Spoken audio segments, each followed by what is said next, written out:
Alright guys, what's up? For this TNCBA tips, tricks, and how-tos, we're kind of live again here, but we're in the boat shed. Fished Douglas again on Monday afternoon, just to look around and see what was going on out there.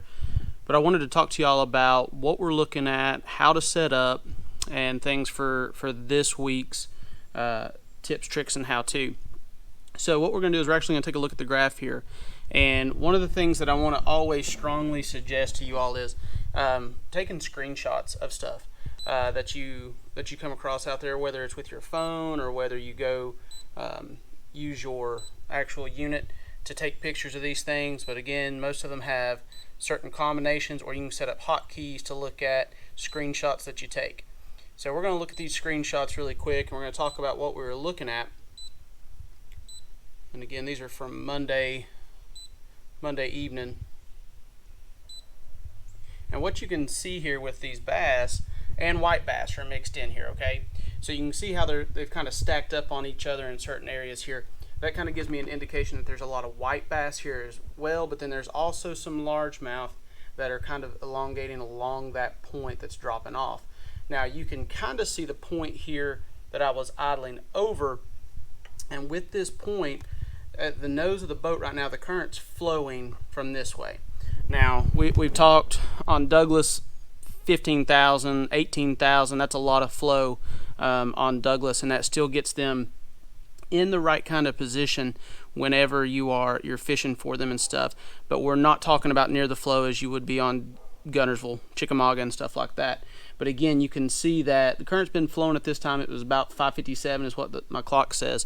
The flow had been on since about 3, so they had plenty of time to set up, and you can see that they're set up there right on the end of that point, okay? Now you can also see them here on side imaging set up on that point on the nose of it. And when it came to setting up on these fish, the wind was not necessarily helping with the setup. I had to put the nose of the boat into the wind and then cast out the back, but it was important for me to be bringing that jig or the Kitech that we were throwing back up with the current. So we were coming up that point, and as it was coming up that point, that's when we were getting our bites. Now typically I like to set up nose into the wind, and I'll give that a try first, but you got to try multiple angles of attack when you're fishing for these offshore fish, because they might have a certain angle that they want it to come from. Some of them don't mind if it's coming with the current, but this group of bass preferred for it to come from that current side. All right, so let's jump in here and see. We'll go back, look at another screenshot here. All right, now on this one here, you can again see that they're set up there on that high spot. You can see the point here just off to the side. I'm up around Swans here, just beyond the bridge. There's a little point there, and they were set up pretty good. Not near as many fish in this group, but again, you can see them just kind of dotted along that high spot there. And again, a mixture of white bass and largemouth in this case.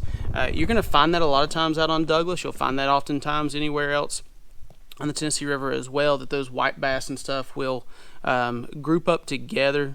They'll be looking around, and they'll be feeding together and stuff. So you don't always have to be concerned. They'll mix. If you catch some white bass, don't freak out. You will get some bites by largemouth as well out of those schools around white bass. So again, that's what we're kind of looking at. The other big thing for you is when you do these screenshots, is you can go back here and you can kind of look at the depth. I'm going to jump back to that school that we got fired up. But based on this, I can really look at that high point there and see that the high point where they're set up is about 20 to 25 feet, but there's also some out off the break. And notice how they're suspending out here in 20 to 25 as well. So whenever you see them set up at that point, you can even pull off there and maybe try to catch some of those suspended bass with a swim bait, or in the nighttime, we talked about a nighttime spinner bait as well. But now that I see this, and I'm going to see multiple schools at that, I'm going to start to run that water level.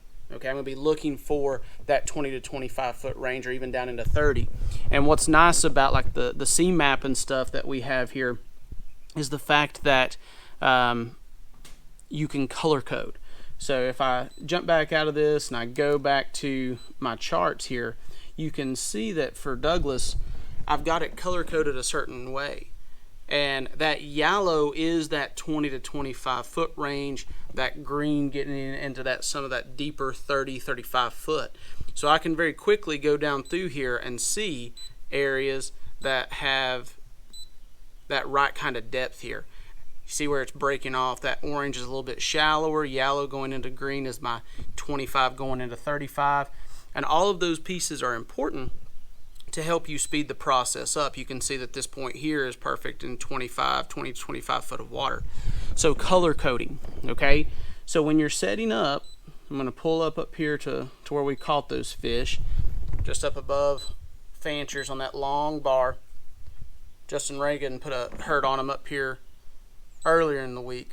But now when you look at this setup here, you can see my 3 crosses here. I had to position the boat up here into the wind and then cast out the back to bring it up along that nose of that, which the current again was flowing across it. So I would throw out from the back of the boat and bring it across.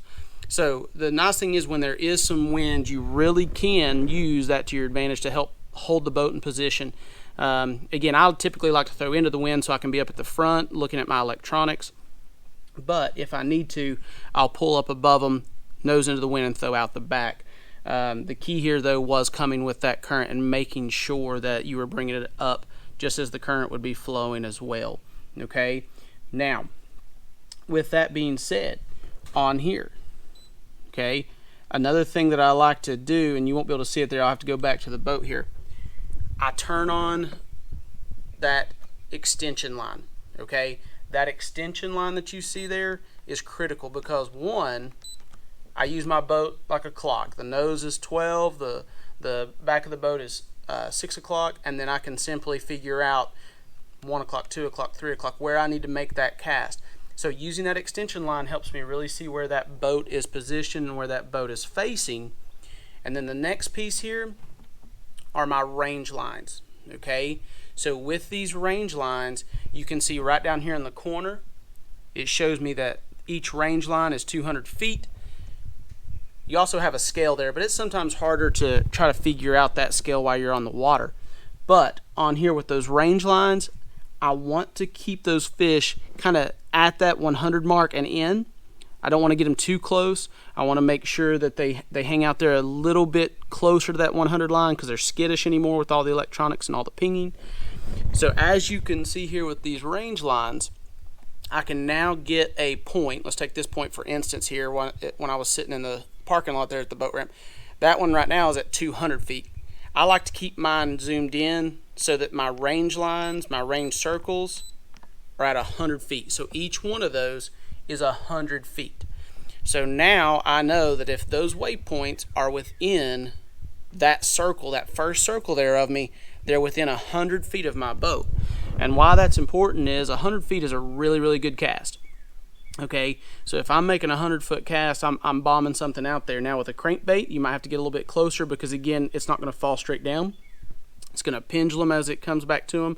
So you're really not going to get to the maximum depth of that until it's halfway back to the boat. So you may have to get a little bit closer. I think that's part of the reason the crankbait, I've had to struggle with the crankbait is because you got to get closer to them to get it down there. Even with the 25, the 10XDs and 8XDs. It's one reason I like a Kitech right now. That's one reason I like a football jig or a big worm. You can throw it out there and feed it line and it sinks straight down. So you can have those fish at that 100-foot mark and you can be able to fish for them and you can be able to not get as close to them. But you're still able to fish that whole school. Because especially with this school here that I had marked the other day and that we caught fish out of, you can see that this school is fairly lengthy, okay? They spread out along that point. So when you look at it, I want to be able to fish that whole school. I don't want to be just fishing this part or just fishing out here and sitting on top of these. So by having my range rings on there and knowing that 100 foot, when I'm 100 foot out, I feel like I can really cover that whole school and be able to bring it through them all the way through and work the whole school.